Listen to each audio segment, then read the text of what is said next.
YS Jaganmohan Reddy Uttarandhra మీద గంపెడాశలు పెట్టుకున్నారు. YCP party ఆవిర్భావం సమయం నుండే రాయలసీమ తర్వాత తనను కాపాడేది ఉత్తరాంధ్ర మాత్రమే అని భావిస్తూ భ్రమిస్తూ వచ్చారు.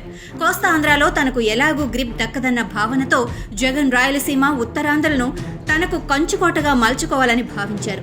అందుకోసమే జగన్ తల్లి విజయమ్మను విశాఖ నుండి పోటీకి దింపగా అక్కడి ప్రజలు ఘోరంగా ఓడించి వెనక్కు పంపించారు. దాదాపు 2 లక్షలకు పైగా మెజారిటీ ఓటమి వైసీపీకి అక్కడ ఛాన్స్ లేదని అప్పుడే తేటతెల్లం చేసింది. కానీ వైసీపీ ఆశలు మాత్రం చావలేదు. ఏకంగా రాజధానిని ఉత్తరాంధ్రకు తెస్తానని ఇన్నాళ్లు ప్రకటనలతో అక్కడి ప్రజలలో ఆశలు కల్పించారు.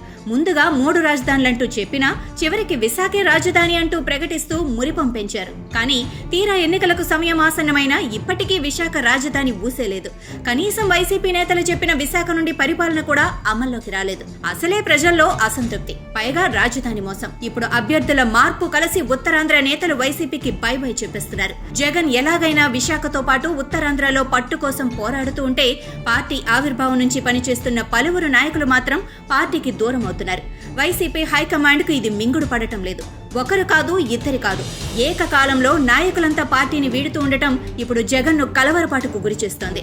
మొన్న జిల్లా పార్టీ అధ్యక్షుడు పంచకర్ల రమేష్ బాబు పార్టీని వీడగా ఇటీవల ఎమ్మెల్సీ వంశీకృష్ణ శ్రీనివాస్ యాదవ్ సైతం పార్టీకి గుడ్ బై చెప్పారు. ఇక ఇప్పుడు సీతంరాజు సుధాకర్ కూడా పార్టీకి రాజీనామా ప్రకటించారు. ప్రస్తుతం బ్రాహ్మణ కార్పొరేషన్ చైర్మన్ గా ఉన్న సుధాకర్ జగన్ కు అత్యంత సన్నిహితుడైన వారిలో ఒకరు. కానీ పార్టీ నిర్ణయాలతో విభేదించి రాజీనామా చేసేశారు. పార్టీ ఆవిర్భావం నుంచి జగన్ కోసం పనిచేస్తున్న సుధాకర్ తొలి నుండి విశాఖ దక్షిణ నియోజకవర్గ టికెట్ ను ఆశిస్తున్నారు. కానీ జగన్ ఆయనకు అవకాశం ఇవ్వలేదు. కొంతకాలం కిందట విశాఖ పట్టభద్రుల స్థానం నుంచి సుధాకర్ ను పోటీ చేయించి విశాఖ దక్షిణ నియోజకవర్గంలో విభేదాలకు చెక్ చెప్పాలని జగన్ భావించారు. కానీ ఆ ఎన్నికల్లో సుధాకర్ ఓడిపోవడంతో ఆ అసంతృప్తి అలాగే ఉండిపోయింది. ఇక ఇప్పుడు వచ్చే ఎన్నికల్లో టికెట్ కోసం ఆశలు పెట్టుకున్నారు. కానీ ఫిరాయింపు ఎమ్మెల్యే వాసుపల్లి గణేష్ కుమార్ రూపంలో పోటీకి ఎదురైంది. మరోవైపు కోలా గురువులు సైతం ఆశావహుడిగా బయటకొచ్చారు. దీంతో సుధాకర్ కు టికెట్ లేదని హైకమాండ్ తేల్చింది. దీంతో ఆయన పార్టీకి బై బై చెప్పేశారు. అయితే విశాఖలో జరుగుతున్న వరుస పరిణామాలు వైసీపీకి ఇబ్బందికరంగా మారాయి. ఒక్క సుధాకర్ మాత్రమే కాదు, ఉత్తరాంధ్ర నుండి డజనుకు పైగా వికెట్లు పడే ఛాన్స్ ఉందని రాజకీయ వర్గాలు భావిస్తున్నాయి.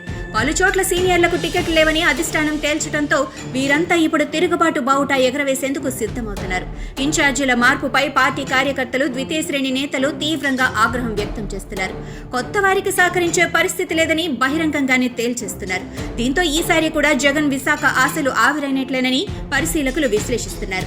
విజయసాయిరెడ్డి, బొత్స సత్యనారాయణ, తమ్మినేని సీతారాం లాంటి సీనియర్ నేతలున్నా ఉత్తరాంధ్రను వైసీపీకి అనుకూలంగా మలచడంలో ఫెయిల్ అయినట్లు విశ్లేషకులు అభిప్రాయపడుతున్నారు.